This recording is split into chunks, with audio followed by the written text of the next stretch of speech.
Welcome. Welcome, everybody, to our panel, Virtue Signals to Meaningful Action in Gaming in Esports. So pumped to have you all with us today. Really excited for you in a few minutes to get the chance to meet each one of our panelists. But first, before we begin, sorry I can't be on video. I'm having some bandwidth drama, so bear with me. You'll hear my voice though as the moderator, but my name is Lauren. I'm with the Equity Gaming Project, and we aim to create reflective and immersive learning experiences for game designers, developers, and organizations that are working to create content more consciously. So, reducing negative stereotypes, harmful beliefs, and norms, because we know that this medium in esports, in gaming, is super, super powerful. So, we want to own all that power that comes with it and use that force for good. So, with that, I'll hand it over to Jen and Joni to maybe give a little intro about Wiggy. Thanks for hosting this panel today on Twitch. Absolutely, thank you. So thank you for having us. I'm the CEO of Women in Games International. We are a 501c3 nonprofit organization. We focus on cultivating resources to advance economic equality and diversity in the global gaming industry. We are in esports, we're in video games, we're in tabletop gaming, and we are excited to be here to be part of this amazing conversation. So thank you so much for having us. Uh, I'm Jen. I am the Director of Global Partnerships at Wiggy. So if you get into contact with Wiggy, you will most likely be talking to me. And that everything Joni said, pretty much. Excellent. Hey guys. Jihan, Oh, go sorry. ahead. Go for it. Nope. Okay. I am Jihan. I am the co-founder of BeatBotics, an esports awareness company that brings resources to minorities, specifically in the Black and Brown communities, so that they can have the education and access to understand STEM careers, specifically in esports. Amazing.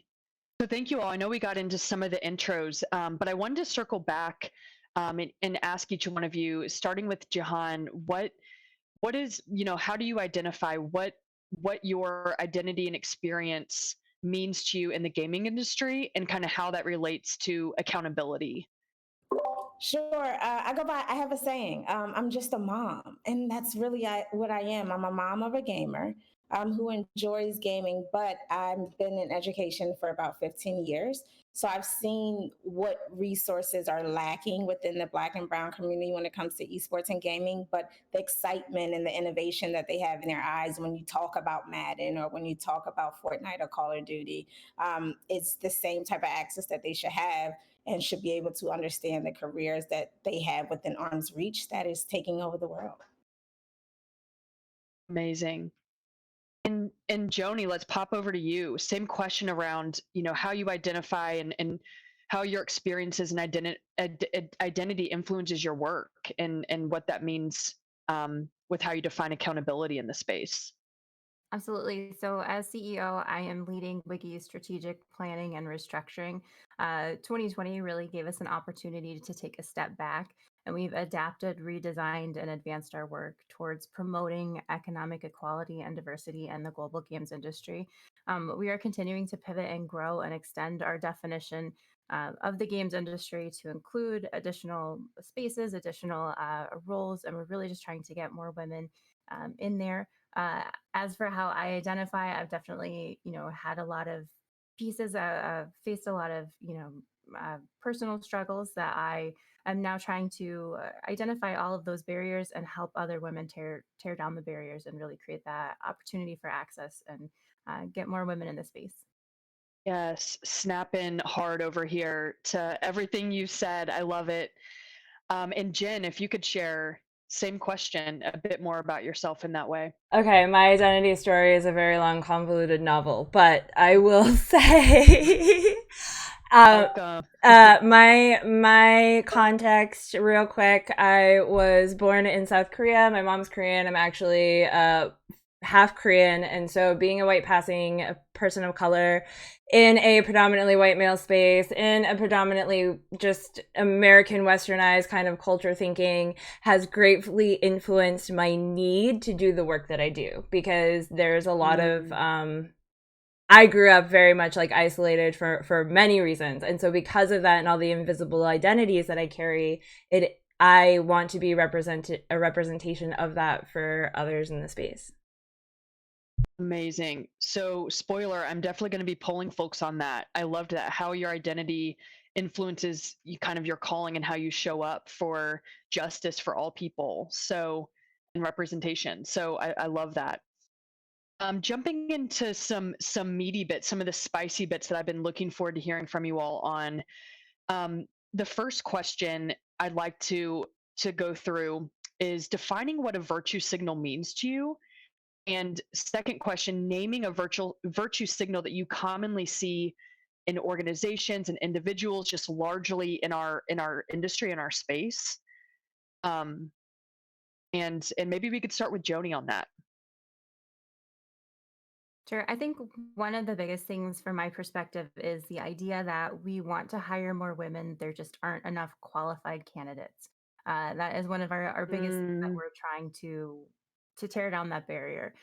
So if you believe that you aren't finding enough qualified candidates, is it how you're wording your job description? Is it your expectations in a resume? Is it, specific skill sets that we could be accomplishing with our community? So one thing Wiggy is doing is, if that's truly what you believe, then get in front of my community and tell my community, what is it that you want to see on a resume?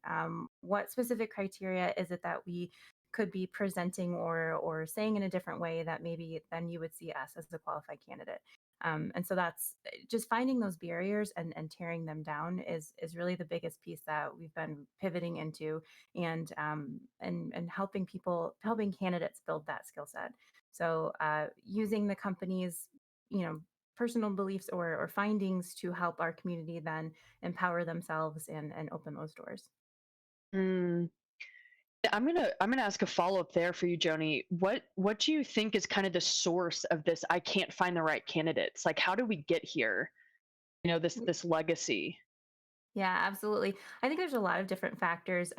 If you're putting your job postings in the same spot every time and you're not finding the right candidates, maybe you're not posting your job in the right space. If you're wording it in a specific way that's very maybe it's aggressive or maybe it just doesn't feel as inclusive, that could also be another piece of it.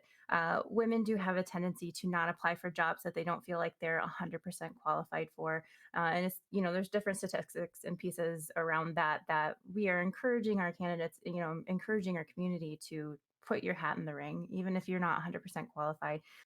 Making sure that the resume is, properly formatted and worded, and just trying to get in those doors and in those spaces.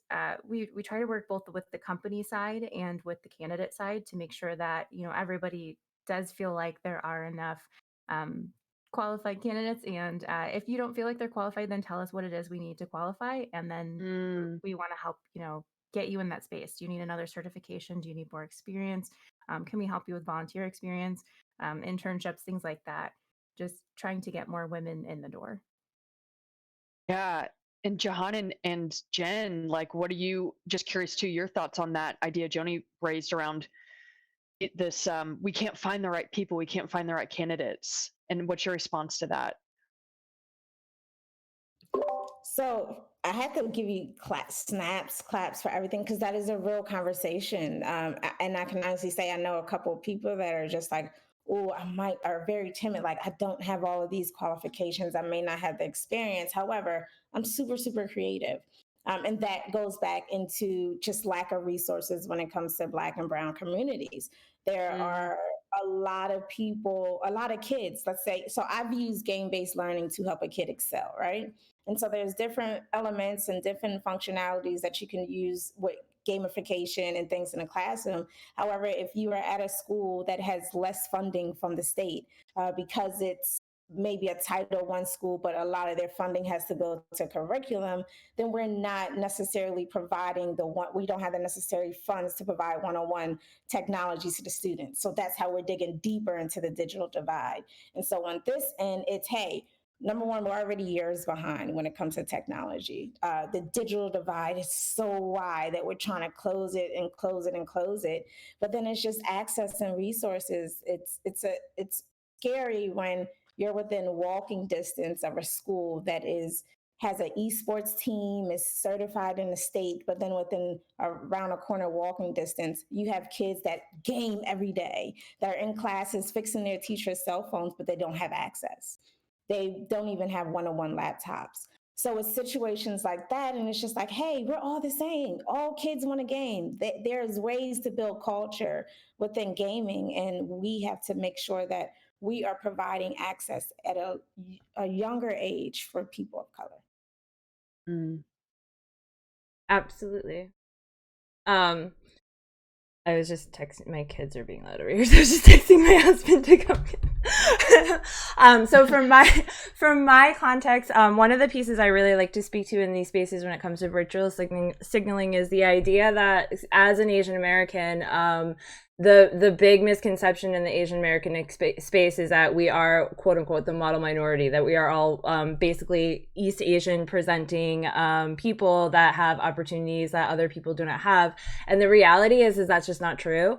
There are lots of Asian American identifying and Asian identifying people in the US that also do not have access, that live in very low income areas. And while yes, East Asians of our section do end up having more privileges in some cases, there are a lot of things that need to be worked on when it comes to how Asians are treated in general, which we've all had really big conversations about recently. So to me, my experience with virtue signaling has a lot to do with the idea of we want to be diverse and inclusive, and we want to bring in these people as in numbers and representation, but we don't want to create the space for them to actually be safe in. Like, we want more Black women writers, we want more, brown people, indigenous people in our spaces, we want more Pacific Islanders, but we're still holding on to these barriers that prevent them from coming through our doors. And not only that, we're barring them entry by creating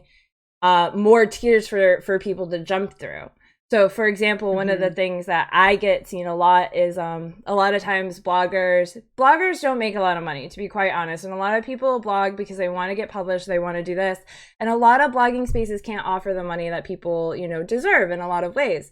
So a lot of times I run into people that are saying like, oh, well, we don't want to ask for free labor from these women or from these people because we want to be able to compensate them. So what ends up happening is these women are left out of the running because we can't pay them, and we're barring them from opportunities to be seen because we're making these decisions for them. And so that's just like a big thing that I've seen in the space definitely recently.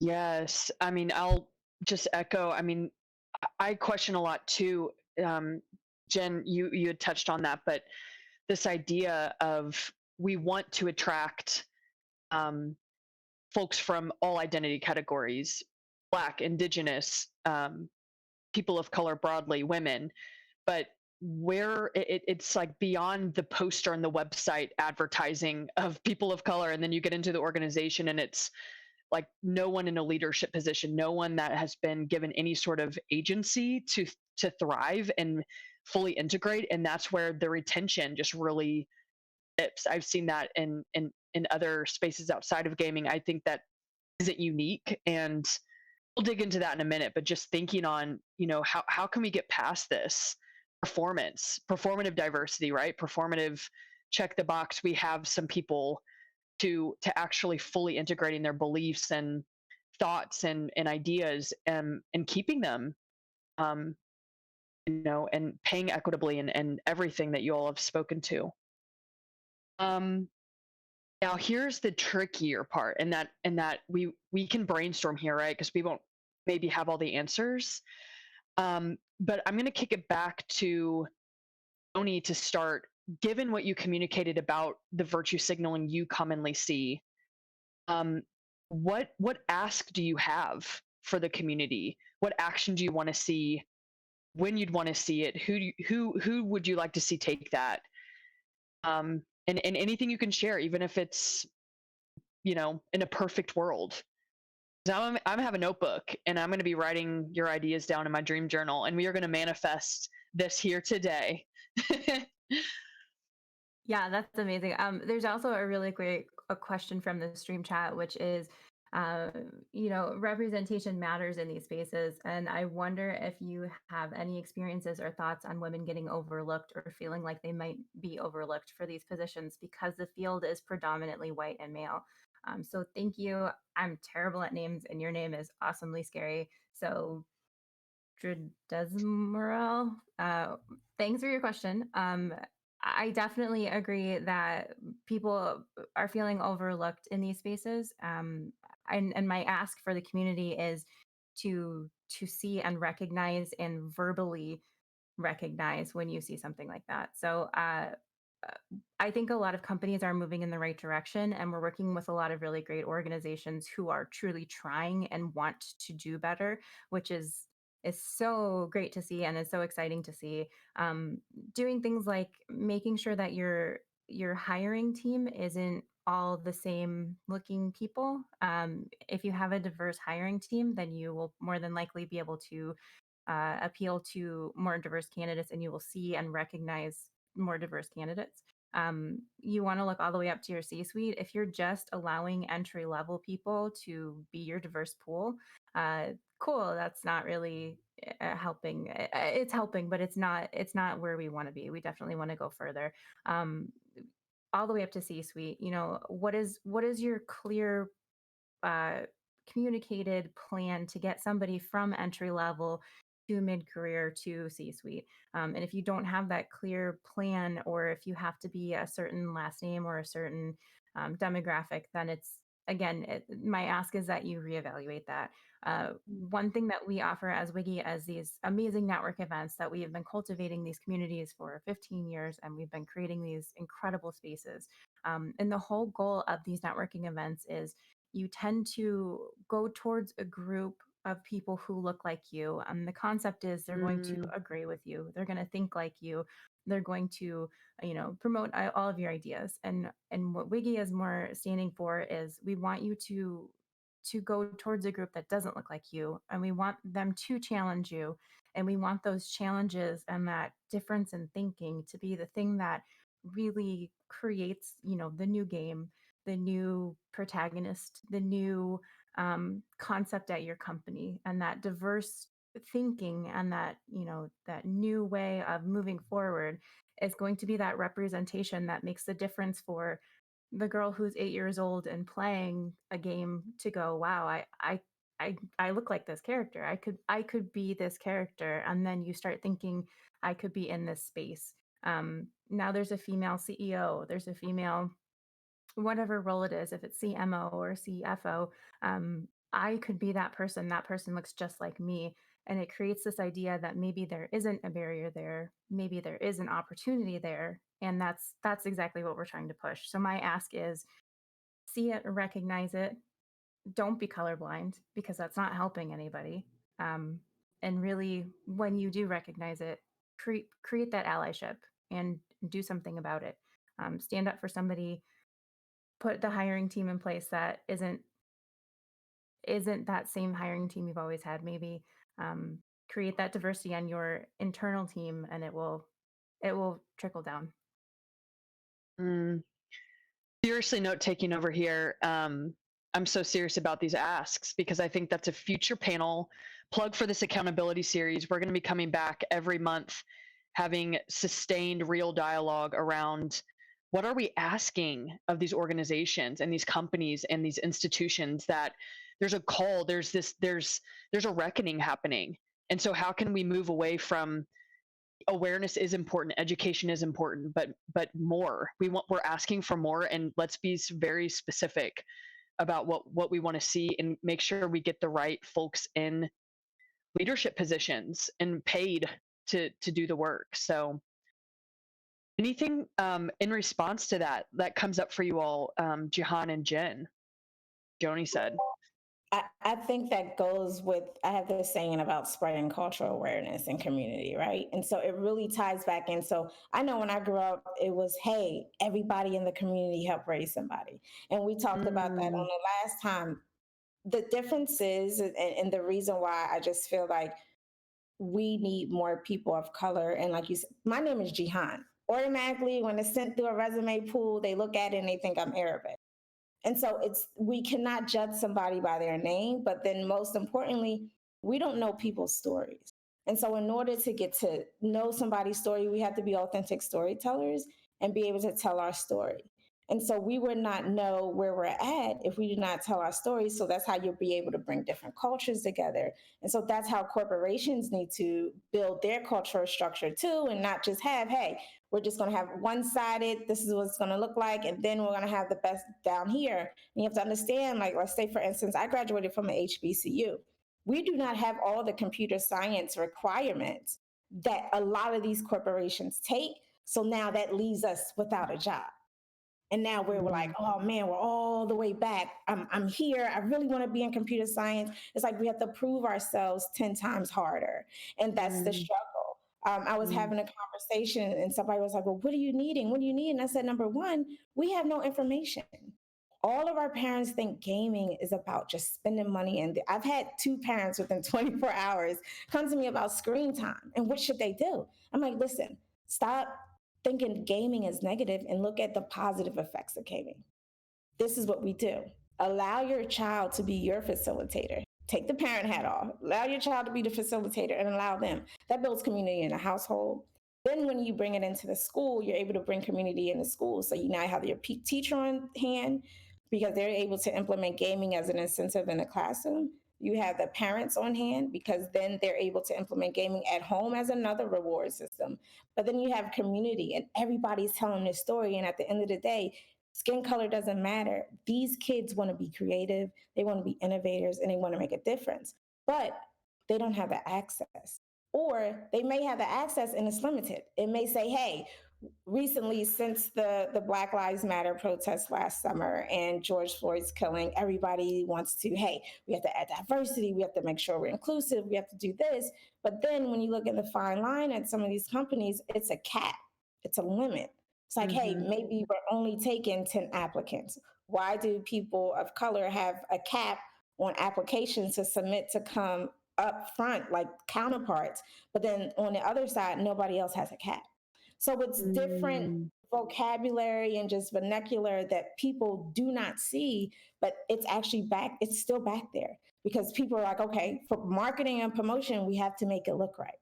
Let's make it mhm, look right. Let's make it, we're integrating diversity. We're rearranging our team. We're making sure we're implementing DEI positions in new organizations, but still the top still looks the same. And mhm, we're still trying to go and still trying to get there. And it's just like, okay, another thing is funding. A lot of minority owned gaming companies have started off self funding. I've been in mm, situations where I've seen people that have started gaming over the summer and they already are in the millions. But we as minority owned companies, we're still in the past. So where's our access? Where's our mm, access to funding? We're creative. And then kids are creative. A lot of it's 80% of Black and brown kids that game every day. 2% of us are in the industry. Why is that? We have no access. We don't have computers.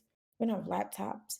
We don't have the representation in front of us. That's the reason why I'm going to get my PhD so I can represent and kids can see that, hey, you can be from the inner city, you can get your degree, and you can be comfortable being yourself and do what you desire to do. There are kids that sit at home, but because they don't have that representation in front of them, they're just sitting on their dream. mm, Absolutely. That was, I'm just like, so true. Because like how many of us, so for my personal context, I have been gaming since I was 3 as a military brat. I lived back and forth between South Korea and America. I was in 2 countries and I don't even know, a handful of states by the time I was 7.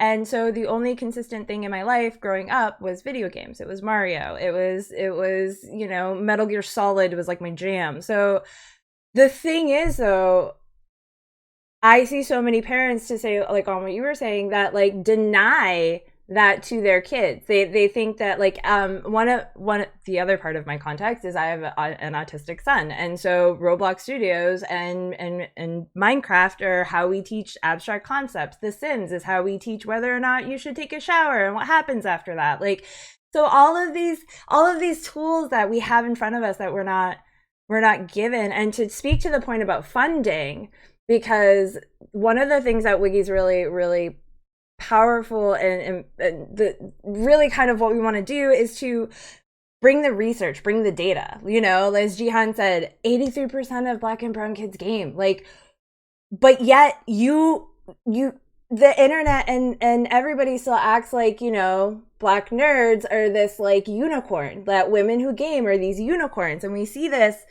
in articles, for example. Like, there have been so many articles lately about women being on the rise in gaming, like we're pretty sparkly unicorns that have fallen out of the sky and we just showed up. And what that does is that actually erases decades of progress that we've been fighting for, that we've been in the back lines, and the women that have been in these spaces that have been trying to pave this path for us, they're now erased from the timeline. And now all of a sudden, like, men that bring in the esports to us, instead of us being the ones in here fighting for our voices to be heard. So I think the narrative, it's full circle, because it's not just at the top, it's also who they choose to tell our stories, as you were saying. Like, because a man writing about how women are on the rise does not help us. Like, it makes us feel like we're not here. And in reality, Activision Blizzard Media did a study last year, and I wrote about this for Geek Mom, but Joni's laughing because she's everyone going. It actually turns out that 71% of moms play some type of video game, whether it's mobile, and actually most of those women who are moms that play video games play cross-platform, which is not something that you see when you're talking about gaming. And moms in gaming spaces were often considered like the tech illiterate person that comes in to yell at our kid to get off the game we don't understand, when in reality, we've been playing them longer than they have. In fact, we probably introduced them to Call of Duty or Minecraft or something, you know? So that whole aspect of like, that we don't exist and we're just showing up, and that like this is like, oh my gosh, who are these unicorns? Like, we've been here the whole time. And I think that narrative adds to that, creating space for us to kind of realize that we're not brand new. Like, you just need to move over. I got chills. I just sweatshirt on. And I always say this: men are more intimidated by women because we're super creative. That's why it's like that. But you're right. I'm laughing because I just had this conversation with somebody at my dining room table before this panel. And I was like, you just have to shut up and listen to your child. Stop screaming at him. Stop telling him to get off the game, and just pay attention, because he is building. But back to your point, and this is why I go so hard about, a lot of people look at accessibility two different ways. They look at it, Black and brown people having access to the space. But then I also look at it, accessibility from a learning disability. And I've seen where gaming has been able to help nonverbal autistic kids raise their reading scores, be able to learn life skills every day, and then be able to present. So I've seen a kid who was shy, did not talk, had special needs. He wanted to enter a Minecraft build challenge at his school, where he had to build the entire school. He went and took pictures of every classroom, every detail of the school, and I'll send you all the video, and built the entire school. What made it even better was that when I came and did the presentation of Minecraft with his teachers, he presented and was able to walk his teachers through Minecraft. And so that's when you take the teacher hat on, become a student, and the student became the facilitator. And his mom sat down and said, Miss Johnson, I just don't understand. You just don't understand how much this means to my son. I've had this on many of occasions. And so when it comes to gaming for me, and I say I'm just a mom, I'm representing moms that may be confused, may not have the education, but I'm also representing that kid who does not have that voice to express to their parent, hey, these are the elements. Why? Like, you can learn algebra, you can learn art, agriculture, you can build and understand and learn AI. Like my son from has sparked the interest in data science, has sparked the interest in algorithm. And this is all from gaming. So we're teaching, they're learning, because we're not teaching, we're facilitators because we all game, but they're learning modern day technology when it comes to what's on the top 10 list for the next 15 years. They're already ahead of the game. They were born with technology. My first game was, and maybe I'm showing my age, but my uncles had an Atari. They had Sega Genesis. They had my first console was a Super Mario World. You could not get me off for Super Nintendo for anything. The silver one, I actually won it, but that was mine. And that's how I introduced gaming to parents. What was your first computer gaming? Mine was Oregon Trail. Going to classroom, we're playing Oregon Trail, but that's how you're able to connect with parents. We have to let parents know, listen, we were the beginners of this technology world. We were here, we were the test tube babies, right? And so then we went, our kids are the ones that are actually born because they've already tested technology out with our era, and now it's here. The only difference is that we had to walk outside to go play games at the corner store, or we had to go to a friend's house, and that's how we got our collaboration. But now our kids do it competitively, and they're doing better than us. They're making more. There's access to capital. There's access to free scholarships in school. They're now learning full curriculums in the classroom. And so that's why we have to just collectively, and we talked about this offline, is that the only difference between us is a zip code. And there are kids in the rural areas that suffer the same way. And some of them are of Caucasian descent. And so they're lacking access too. And so when it comes to that, it can be any type of girl. She could be in beauty and she does not know that she can represent the beauty industry in gaming. And so there's different elements in this ecosystem. And that's why we have to start having action, because number one, women rule the world, whether men want to realize that or not. And then everybody, we all have the same blood, and we all need to be able to operate under the one umbrella and really practice what inclusivity is and make a change, because that's how we build community, that's how we build games, and that's how we build diversity. Mm. That's awesome. Yeah, I'm having some feelings about everything that you all have said. Again, taking notes. So I'm just going to circle back to Jahan and Jen real quick and summarize, because there was so much here, and I'm going to be sharing this both on our LinkedIn and Twitter so people can follow along on here's what we're asking. So Jahan, I want to just recap. One ask was, if I'm hearing it correctly, is allowing the child to be the facilitator and providing parents with education and tools and resources to be able to think about gaming differently as a reward system. You also named lack of access to tech products, like just common hardware, everything that would be needed kind of to play a game in the traditional sense, and how that might differ. You mentioned something interesting around the cap on applications as well, and a call to remove that, and why is that disproportionately affecting Black and Brown communities versus others. And then another was, the lack of funding for minority-owned gaming companies, self-fundraising. But why isn't this money coming from institutions that have that access? So I guess my question is there anything else that you want to add to these awesome actions that you're calling out to the universe? I do have something to say on the funding piece. Yes, please. So what a lot of people don't understand is there are a lot of things called angel investors and venture capital. And so basically, yes, you can build a startup company, and yes, you can have all the money in the world. You can probably do it that way. But a majority of gaming companies and a majority of tech companies get investors, and those investors put up that money so that you can build your product or whatever you want to do. Here's the thing about those investors. Those investors are mostly white males.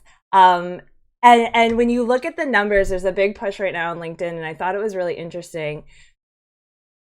there's data out there that basically says women bring in just as much revenue with 33% less capital, which means they get 33% less money than their white male counterparts, and they bring in just as much back. They only get 3% of those VC funds ever, like overall average. So that's women, 3%. Asian Americans, to put it in context, and when I say Asian Americans, I'm just going to go ahead and assume we're talking about East Asians because there is no data that differentiates from that. They receive about 17% of those venture capital funds. Way different. That a lot of that probably has to do with the model minority myth and all that stuff. Black founders, less than 1%. And that number has gone up 3 times in the past year. That's a 300% increase in the past year. And we are at point, I want to say 4.8, and that's being generous. So that, like, yeah, we can have all the action items in the world, but until that money starts moving, there's really nothing else that's going to, like, no big change is going to happen from that. Do you know what I'm saying? For sure. And quick question though, because I mean, there's no accountability measures, right? For this, right? There's no transparency. For venture capital, yeah.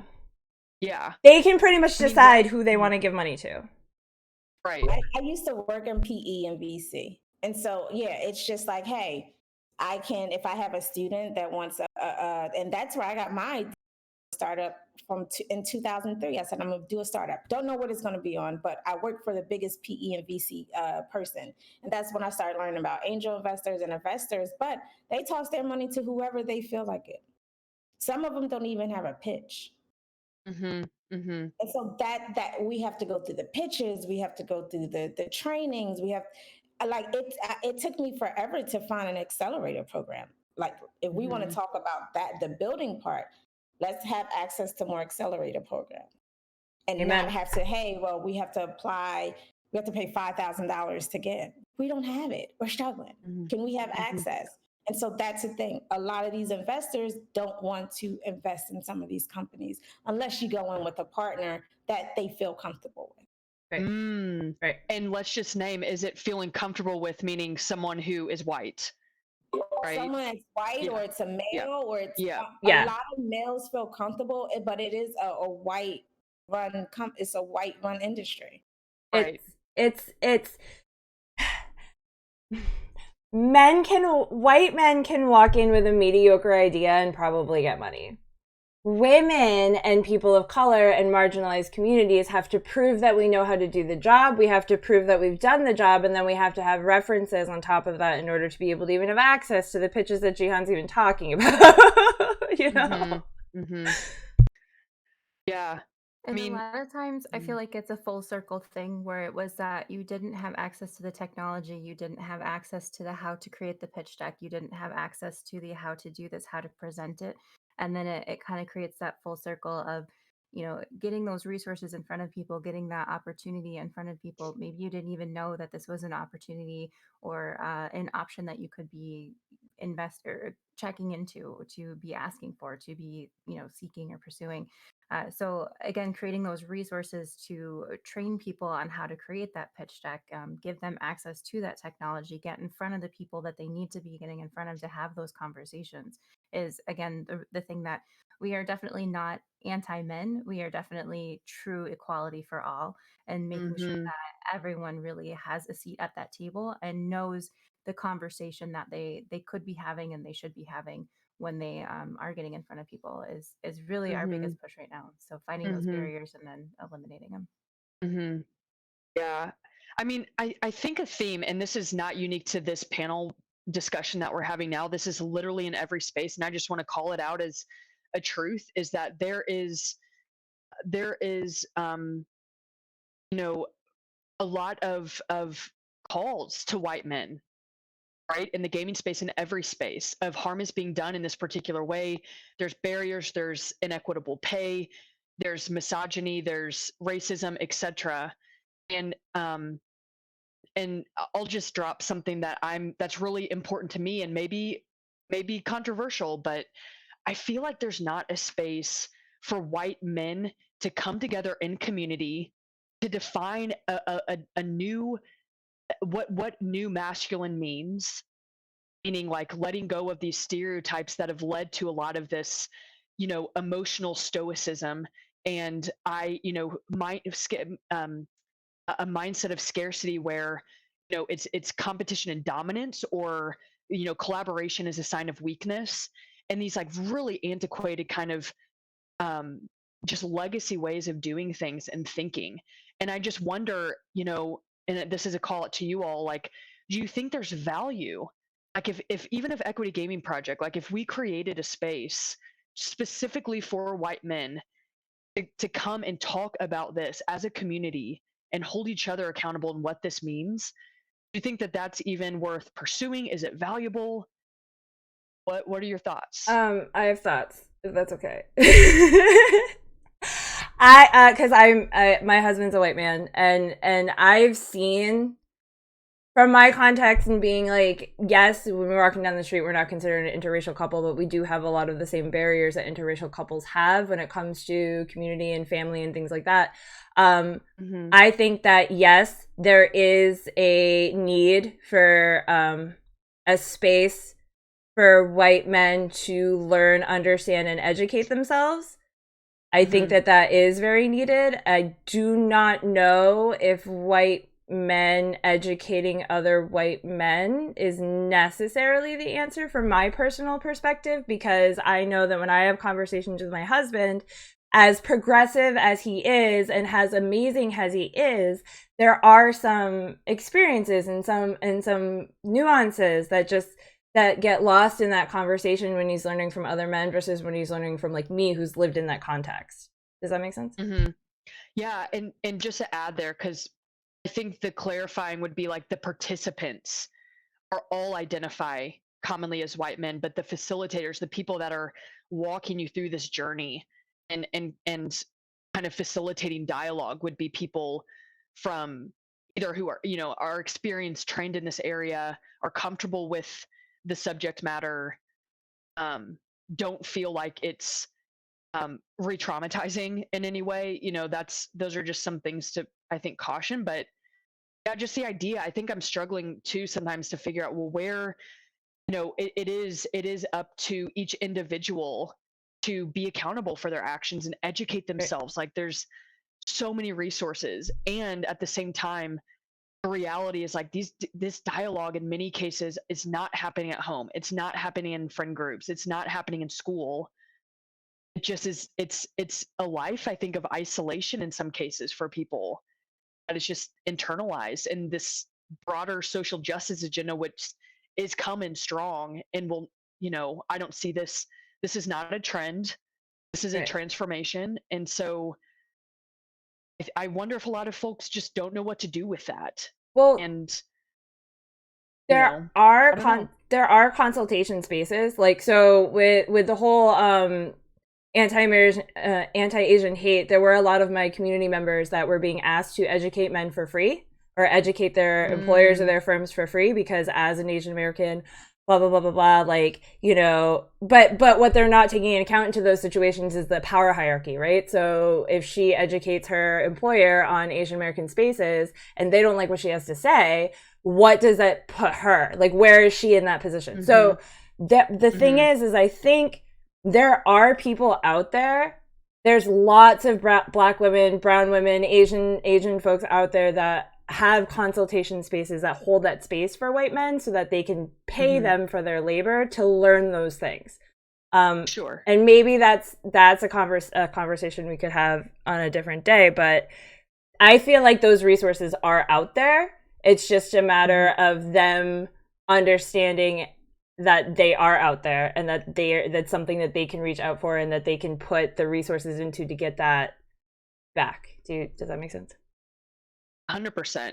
Yeah, I was going to say, just to be clear where I stand, and I don't want to speak for you all, but yeah, paid DEI work is always paid work. Emotional labor is often invisible and unpaid, and that needs to stop, especially for women. So yeah, we stand with all those folks in solidarity who are delivering these services and trainings for money for sure. Just to get some thoughts from the chat, Inbu says, as a white guy, I feel like going into a space specifically marked out for that group would feel pretty weird. And then Russ McLaughlin says, as a white man, I'm specifically here to continue my education. So yeah, because Jen's right, it's not a bunch of same in a room talking in circles. It's stepping out of those spaces, and not just once, but often and repeatedly. So I think that part of the ask is to get white men to step outside of that comfort zone and to come to spaces like this where we're having these conversations that they can learn from, you know? Another piece, Joni, yeah. Yeah, sorry. Another piece Wiki is implementing with our board of directors is we actually have an allyship committee, and the entire focus of the allyship committee is to get the perspective of, maybe the dominant, white cis male group, and just see what can we be doing to really empower our allies. When does it make sense to stand up and say something? When should a conversation be had behind closed doors? What type of conversations can we be bringing to the table, and making sure that allies do feel empowered to be allies, and not just part of the, not necessarily the problem, but definitely not part of the solution. So that's sort of what we're focusing on, as well as empowering allies to be the best allies that they can be. So thank you so much for being here to be learning. I think that's amazing and really great to hear. I just think just people in general should just be open-minded, and realize that everybody has the same skill set. Don't feel like somebody is more intimidating. It's all about confidence. It's all about confidence. It's all about intellect. And it's knowing that there isn't a race to the top. Like everybody is trying to sit at the same table. Everybody's trying to feed their family. We're trying to do the same exact thing. And the thing is, people in the Black community don't disown white people. Like my grandmother's white. Like, but it's just, we don't see that. And so we just feel like, yeah, we can educate as much we can, but there are a lot of things that we don't see eye to eye on. And it has to come from within the community, because there are some people that are just shut off from the world. I'm shut off from the world just for my own sakes, but just some people in the Caucasian culture are, some of them are shut off and they live in their own world. And trust me, real. But we have to make sure that all of us understand the importance of diversity. And diversity is all of us. Look here, all of us are multicultural. All of us have awareness. All of us have something that we connect to each other with. And so when we're sitting at the table and when we're really being authentic storytellers, something about our story is going to touch somebody else. And then when it touches that person, they're able to sit into their true authentic self, realize that, hey, you know what? Maybe I am being a little judgmental. Maybe I am, I did come from this background, and maybe, some people are full of egos, and the egos get them and it takes them over, but we all have to remember, number one, we're all built the same. We have the same blood. We all either some of us may have come from single parents, some of us may have come from rural areas, some parents may have had an 8th grade graduation education and nothing more. And some of us have worked our butts off to get to where we're at, so that we don't have to go back to generational curses, so that we can, unprogram our minds from Western civilization and move on with consciousness and peacefulness, but understand the importance of unity. And that's where we have to go. We have to push forward. We keep pulling each other down to try to compete, and it's no competition. We have just been we're hundreds of years behind, and it shouldn't be like that. Past history, it happens. So what are we going to do? Move forward. We've done all our protests. We're finally getting somewhere in the court system. We're not there all the way, but we are still. I'm in a startup with somebody, and they said that when they graduated college in the 90s, it's the same percent of minorities in that field in tech today. And so we have to come together and, like, how can we put this together? And this starts from elementary school. If I am in the city of Irvine, kids have access to gaming and esports. Here in high school, we don't. Here in Georgia, in our public schools in the inner city, they don't have access to it. That's the comparison. So we have to come together and take race out. I'm done. I'm over with race. Take it out, come together and realize that we are all one. And how can we help each other out? Mm. That's beautiful. And just to piggyback off of that too, I love that you said that, like, take race out of it, because race isn't the only way that we are held, or, like, you know what I mean? It's not the only thing. And I think that that's getting lost in conversation, because I've seen lots of people where they're like, diversity panels are called out because they're not diverse enough, because they don't have this or they don't have that. And it's really from someone whose entire existence is based on an invisible identity, it's really, like, important to understand that we have these invisible identities, thank you, Joni, that aren't, you know, like, my son doesn't look autistic, I guess, but he's still going to have those barriers that we're going to need to work through. And because people assume that he doesn't have an identity that is marginalized, they're going to treat him as if he's, you know, maybe not as intelligent as he actually is. So that's a perfect point. I just wanted to, like, thank you. Mm-hmm. Yeah, and thank you all. I know we're just right at time. But yeah, I want to echo that too. I know we had a little, and I initiated that little vortex of discussion around specifically white men, and yeah, I want to name exactly what you all have said. I mean, it's so much more than this, and seeing each other as people. And I think it's a lot of unlearning. That was a great ad I heard earlier. So starting with Jen, and we'll go down the line. Like, any final wrap up thoughts before we close out today? I guess I would just, everybody is doing, one of my favorite quote ever from dear friend Rosemary, everybody is doing the best they can with what they have, and Yes. we're all on our own soul journey. So maybe you don't agree with something that someone says, maybe you don't necessarily like the way it was said or whatever, but I really think that we should get down to the soul level with each other and really, like, understand that we're all just, you know, the universe having human experiences. And if we think about things that way, it's a lot easier to see people for their potential than it is for the box that we decide to put them in. I love that. Joni, any final thoughts from you? I definitely think conversations like this are important. So I want to thank you for hosting this and for getting us in front of people, and for everybody for attending and joining in on chat. I think that's amazing. I think for me, the biggest learning I've always had is representation matters. Seeing somebody like me dominate a boardroom immediately changed my career trajectory, and just instantly. And I began to aspire to do more and be more and become more. And keeping in mind that that person didn't even realize she changed my life until years later, when I, probably overshared and let her know. Uh, Keeping that in mind, being an advocate for yourself, being your best advocate, being your loudest advocate, is going to be more than just you standing up for yourself. It's going to be what everyone else sees when they look at you. And so you have no idea the impact standing up for yourself could have on someone else's life and trajectory. And so I always encourage people to stand up for yourself as you would your best friend, or you would someone else in your shoes, because it could be that you are making a bigger impact with that trickle down effect than you realize. So keep being amazing, and thank you everybody for joining us and facilitating this conversation. And one thing, because I'm gonna plug Jihan for a second.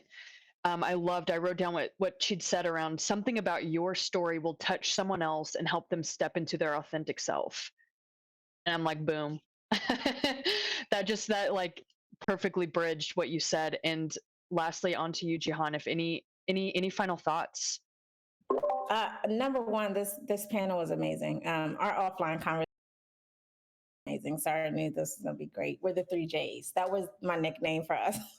Yes. But it was needed. I've never been on a panel where Caucasian women called out their counterparts, and I sat silent to reflect, because it's different, it's new, but we have to have this. It's unpacking your authenticity and sitting in your space and realizing, okay, how can I move forward? And at the end of the day, the quote of my favorite group Maze feature Frankie Beverly, we are one. We are all one. We are all one. We are all community. I call you all my sisters because that's what we are. And we have to move forward when we have to think like that, because in order for us to move forward, we all have to help each other out. And we have to build that ecosystem so that we're strong and nobody can tear us apart because we're family. Mm.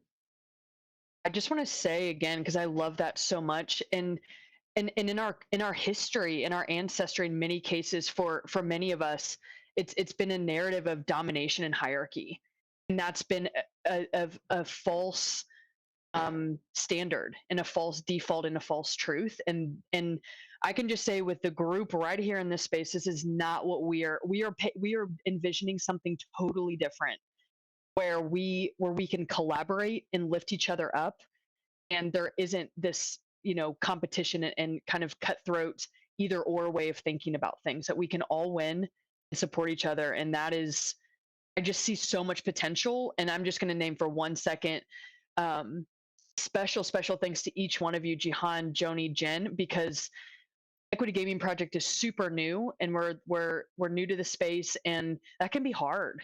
No one knows who you are. You're like, does anyone even care like what we're trying to do or what we're saying? And it's just kind of fighting on noise. And I'm terrible at social media. Like, there's a lot. Um, so you all have showed up since day one. I reached out to you. Remember, even Joni, the first person. I think you were the first week that I was like, maybe we could start something new, a new way to teach folks about how to create differently. And you were just like on board the first day, and you didn't qualify. Well, let me see your portfolio of work history. Like, all these standards, you believed in what I said and gave me the benefit of the doubt. And frankly, I don't know if everyone can do that. So love to each one of you. I know I've met you at different points this year, but like, each one of you have showed up for this organization, and I see for each other. And it's frankly blown me away. I've never experienced like anything like that in my career.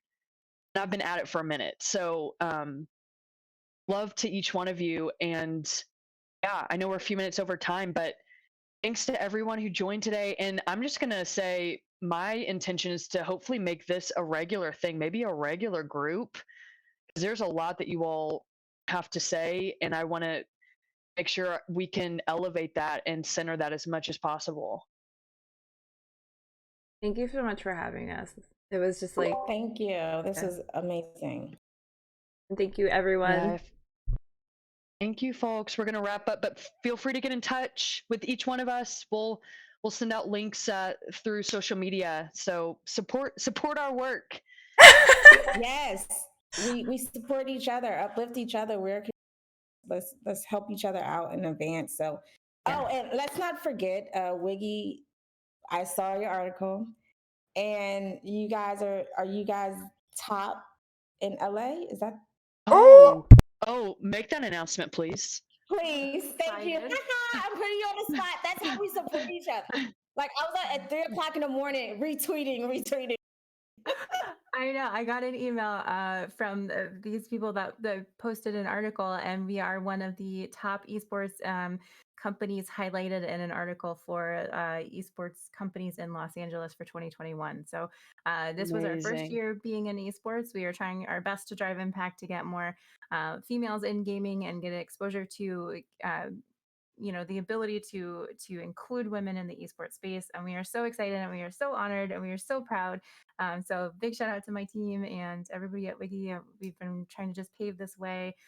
This last weekend we did a huge summit with Evil Geniuses, the Press Forward event, and it was all about getting that exposure for young women in the gaming space, and showing them that esports is a thing, and there are amazing professional women within the esports space. So thank you to everybody, and yeah, I'm very proud and excited. So thanks for calling that out. And just a quick note to piggyback off that, you do not need to be a gamer to be a woman in gaming industry. You can just be, like, skill sets are totally transferable, so don't think like... I'm not a gamer, so thank you. Anybody watching, I am individual. I'm not a gamer. I support the gaming. Yes. However, I understand the back part. And so I could not let us get off this call without actually showing up and providing action of what we talk about, and that's supporting each other. I'm so proud of you all. I sent it to all my group chats, and I highlighted you all. And so I just wanted to shout you all out, because it is tomorrow's Wednesday, right? And so tomorrow's Women Wednesday. And so I'm shouting you out for Women Wednesday because you are rocking it. Like, that is amazing. That is a female owned company. And so you don't see that a lot. I love it. Mm-hmm. Awkwardly y'all. receiving. Thank you so much. Thank you all. Talk soon. Have a Bye. wonderful night. Get in touch with us. Let us know if you need anything. Peace.